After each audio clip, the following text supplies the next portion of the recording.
Hi there everybody, it's UK independent Stampin' Up demonstrator Halsey here from slimandstylish.stampinup.net, and I'm going to be creating a series of videos using this simply sparkling online exclusive stamp set. This isn't available in any catalogue, but you can get it from my store, slimandstylish.stampinup.net, and I'm going to be using all the fruity pieces. I have a whole host of videos to bring to you using these. So if you've seen the start of this video before, don't worry, it will be a different card. I'm just using the same introduction for each one. So do skip to 2 minutes if you want to. But basically what I'm going to do is get a piece of A4 paper and I'm going to stamp all these images out.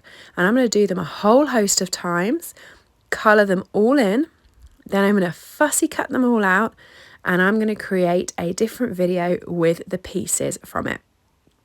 So you can see we've got loads of different fruit going on here. I have put them on lots. For the lemons, I am using Daffodil Delight, light and dark, and I'm just going to blend them like that. And I'm using Granny Apple Green, light and dark, for all of the leaf pieces across all of the fruit so that it all ties in nicely together.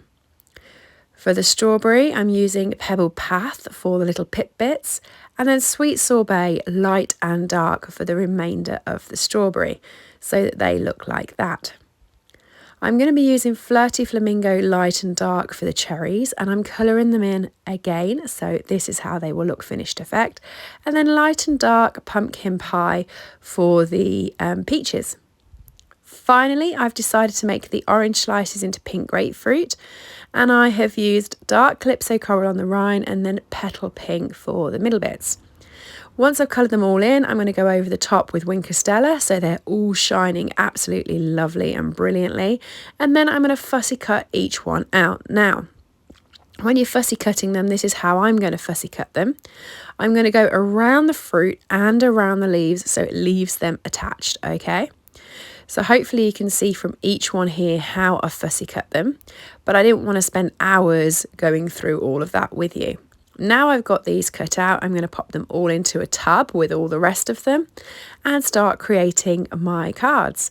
Here is today's. I have been wanting to make a floating card forever. I made one a few years ago and I loved the effect it created. And as I was cutting up all these bits of fruit, I was like, I can do that again. So I stamped the best ever sentiment from the set, and I'm going to punch this out using our circle punch. And then I'm going to stick this onto a card base. So this is a mount, it's 10.5 centimeters by 14.8. So it's going to be the exact same size as the base when I get it. And I'm popping a dimensional in the middle. Now let me explain why I'm putting it in the middle rather than around the outside. As I start popping the fruit onto the card, I might want to put them underneath the circle and therefore wouldn't want to find a dimensional in its spot. So you can see here, I'm just popping the strawberry underneath, and there's no dimensional there, so it worked. And then I'm going to feed this dimensional underneath, but I'm going to leave a little bit overhanging so I can stick this piece of fruit over the top. Now keep going and pop in all of the fruit around the card. You can mix it up. So I've done a strawberry, I've done the peach, I've done the lemon, and then I'm going to pick up a cherry, and I'm going to get a nice mix of all the different ones. Now, as you saw me go with the lemon, when they start hanging over the side, you can just cut them off because this is going to be the end of the canvas. That's the end of the card. You don't want anything hanging over. I've just popped that slice underneath, as you can see, so that's why it's so good to have the dimensional in the middle of your sentiment so you can keep playing. Keep popping dimensionals onto these and popping them up. Now you can do them so they're different heights, so you can do some of them so they've got dimensionals behind, and you can do some of them with liquid glue behind so they're up and down, up and down. I didn't want to do that. I wanted all of them to float quite nicely. I have seen other cards where afterwards people have gone round with a blend and created a shadow for all of these, but I don't think you really need to because they're already sticking up, so there's already a little bit of a shadow. You can just see it under that lemon there.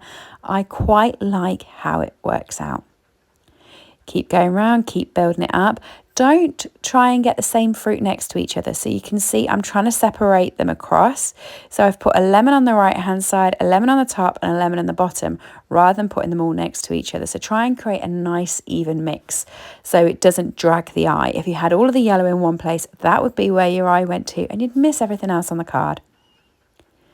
Try and also keep a good shade of white underneath. I know it gets really tempting to keep popping pictures on here and get it looking really close and sort of detract from the amount of white underneath, but you don't need to.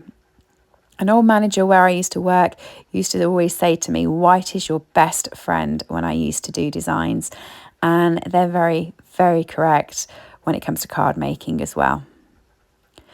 So if you've cut off the little pieces, you can always use those to stick onto the edge as well so that you're not cutting into a straight new piece. Get as much bang for your buck or get as much money out of these that you can. Keep using them.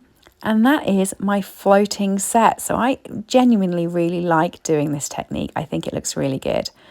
Best ever looked a bit weird on a card for me. So I stamped friend and I've just cut that out. And I'm cutting it out quite close as a rectangle so that it can stick straight away onto the card. And I'm just going to stick that up with one of the sides of the dimensionals. The dimensionals was too fat on its own, so just cut yourself a side piece, stick that down and pop that up onto the card where there is a gap so it reads best ever friend. How cute is that? You now want to stick this onto your card base. I mean, this card takes seconds.